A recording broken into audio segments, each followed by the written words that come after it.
ಉತ್ತರ ಕನ್ನಡ ಲೋಕಸಭಾ ಕ್ಷೇತ್ರದ ಬಿಜೆಪಿ ಅಭ್ಯರ್ಥಿಯಾದ ವಿಶ್ವೇಶ್ವರ ಹೆಗಡೆ ಕಾಗೇರಿ ಪರ ವಿಧಾನ ಪರಿಷತ್ ಸದಸ್ಯ ಶಾಂತಾರಾಮ್ ಸಿದ್ದಿ ಖಾನಾಪುರದಲ್ಲಿ ಮತಯಾಚನೆಯನ್ನ ಮಾಡಿದರು. ಶಾಂತಾರಾಮ್ ಸಿದ್ದಿ ಖಾನಾಪುರ ತಾಲೂಕಿನ ಕಟ್ಟಕಡೆಯ ಹಂಡಿಕೋಪವಾಡ, ಮೊದೆಕೋಪ ಮತ್ತು ಕೃಷ್ಣನಗರ ಗ್ರಾಮಗಳಿಗೆ ಭೇಟಿ ನೀಡಿ ಕಾರ್ಯಕರ್ತರ ಸಭೆ ನಡೆಸಿ ಮಾತನಾಡಿ ಅಭ್ಯರ್ಥಿಯ ಪರ ಮತಯಾಚನೆ ಮಾಡಿದರು. ಕೇಂದ್ರ ಸರ್ಕಾರದ ಉಜ್ವಲ್ ಯೋಜನೆ, ಆಯುಷ್ಮಾನ್ ಭಾರತ್, ಮುದ್ರಾ ಯೋಜನೆ, ಜನ್ ಧನ್ ಖಾತೆ, ಪ್ರಧಾನಮಂತ್ರಿ ಬೆಳೆ ವಿಮೆ ಸೇರಿದಂತೆ ಇನ್ನಿತರ ಯೋಜನೆಗಳನ್ನು ತಿಳಿಸಬೇಕು. ಅಲ್ಲದೆ ನರೇಂದ್ರ ಮೋದಿ ಯಾಕೆ 3ನೇ ಬಾರಿ ಪ್ರಧಾನಮಂತ್ರಿಯಾಗಿ ಎಂಬುದನ್ನು ಜನರಿಗೆ ಮನದಟ್ಟು ಮಾಡಿಕೊಡಬೇಕು ಎಂದರು.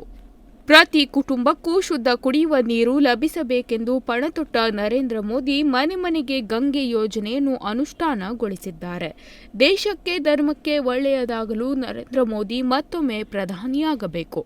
ಗಡಿ ರಕ್ಷಣೆ, ಸೈನಿಕರಿಗೆ ಶಕ್ತಿ ತುಂಬಿ ದೇಶದಲ್ಲಿ ಭಯೋತ್ಪಾದನೆ ಸರ್ವನಾಶ ಮಾಡಲು ಮೋದಿ ಅವರು ಕಾರಣರಾಗಿದ್ದಾರೆ ಎಂದು ಹೇಳಿದರು. ಉತ್ತರ ಕನ್ನಡ ಲೋಕಸಭಾ ಕ್ಷೇತ್ರದಲ್ಲಿ ವಿಶ್ವೇಶ್ವರ ಹೆಗಡೆ ಕಾಗೇರಿ ಅವರನ್ನ ಗೆಲ್ಲಿಸಿ 3ನೇ ಬಾರಿಗೆ ನರೇಂದ್ರ ಮೋದಿ ಪ್ರಧಾನಮಂತ್ರಿಯಾಗಲು ಎಲ್ಲರೂ ಕೈ ಜೋಡಿಸಬೇಕು ಎಂದು ವಿನಂತಿಸಿದರು. ಈ ವೇಳೆ ಪಕ್ಷದ ಮುಖಂಡರು, ಕಾರ್ಯಕರ್ತರು ಮತ್ತು ಗ್ರಾಮಸ್ಥರು ಉಪಸ್ಥಿತರಿದ್ದರು. Nudisiri news desk, Honnavar.